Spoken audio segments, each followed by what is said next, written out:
Good morning to all of you. Welcome again in home science class. बच्चों, previous class में हमने सभी प्रकार के रेशों के से निर्मित वस्त्रों का संरक्षण के बारे में पढ़ा था कि उनको स्टोर करके कैसे रखा जा सकता है।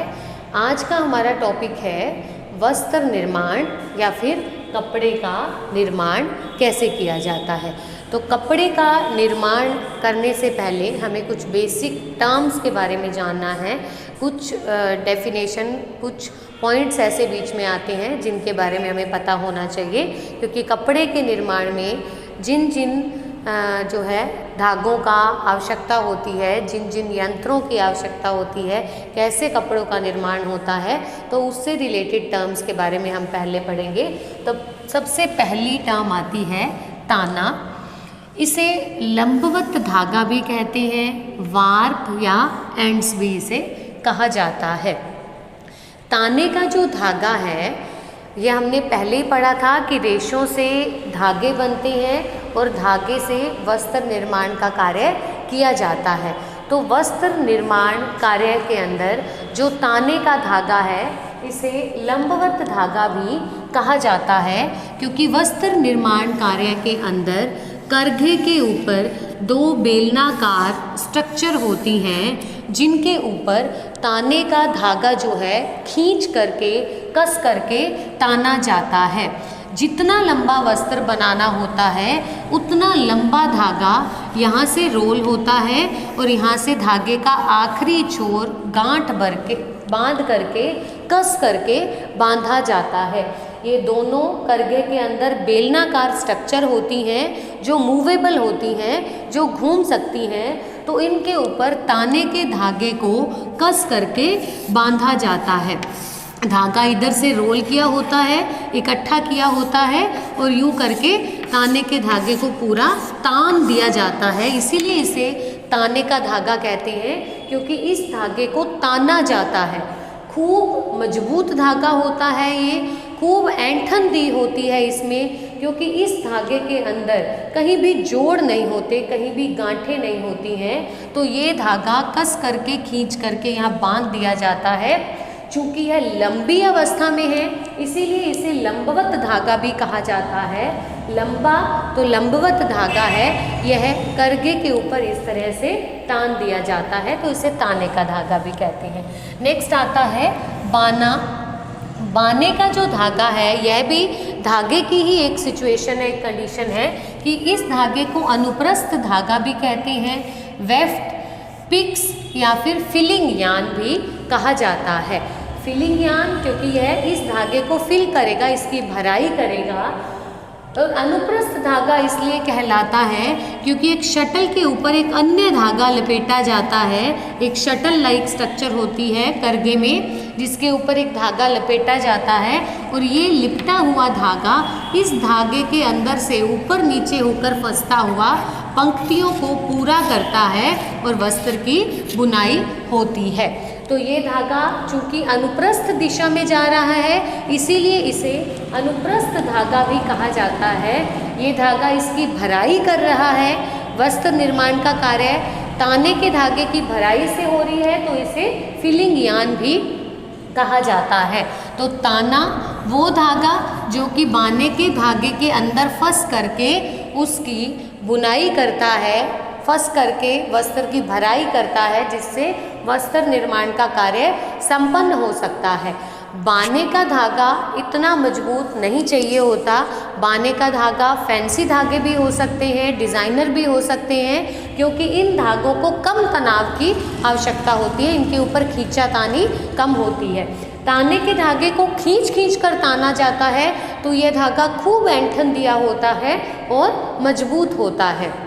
अब देखने पर पता कैसे चलता है कि धागा ताने का है या बाने का?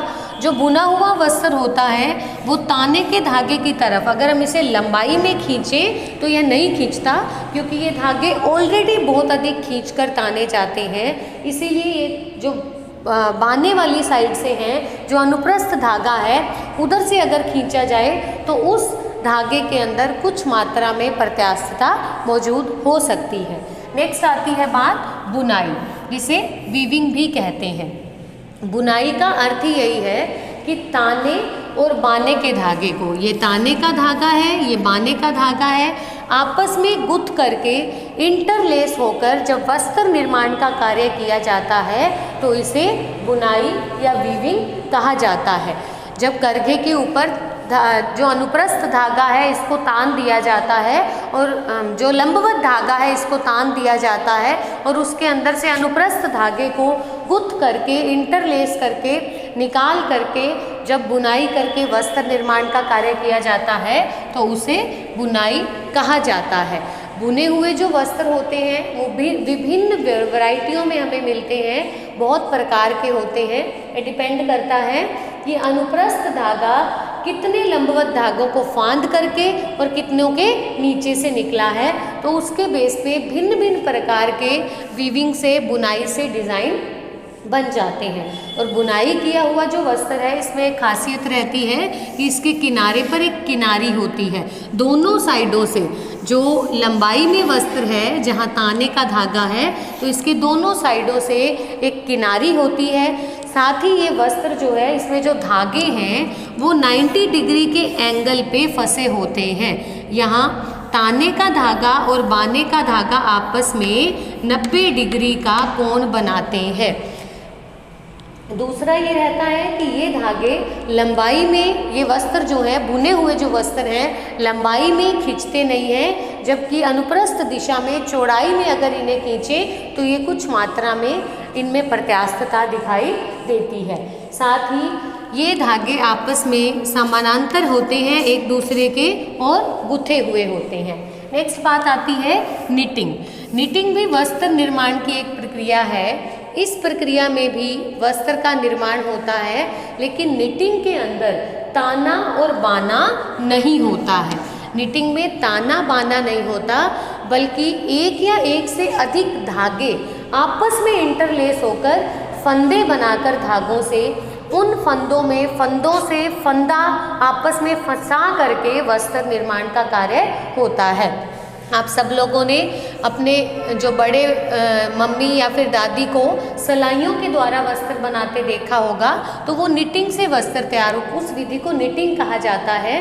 निटिंग विधि में सिलाइयों का उपयोग करके एक या एक से अधिक धागों से फंदे बनाकर फंदों को आपस में उलझा करके इंटरलेस करके एक फंदे से दूसरा फंदा जोड़ करके वस्त्र निर्माण का कार्य किया जाता है। निटिंग भी दो तरह की होती है, वार्प निटिंग और वेफ्ट निटिंग।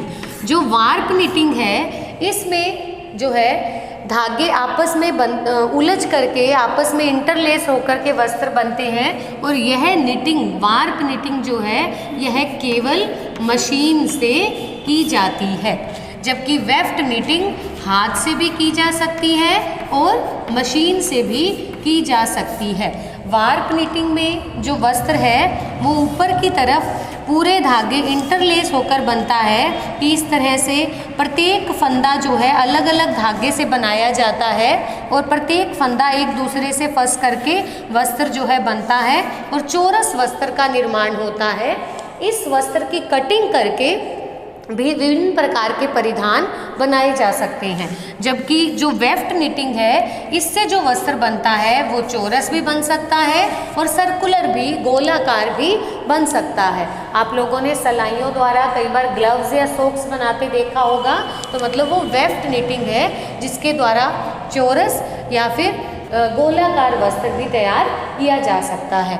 तो ये विभिन्न मेथड थे कपड़े का निर्माण करने के लिए, बेसिक टर्म्स थी कि किस तरह से वस्त्र का निर्माण होता है, कपड़े का निर्माण होता है। नेक्स्ट क्लास में हम नेक्स्ट कुछ टर्म्स के बारे में पढ़ेंगे। Thank you.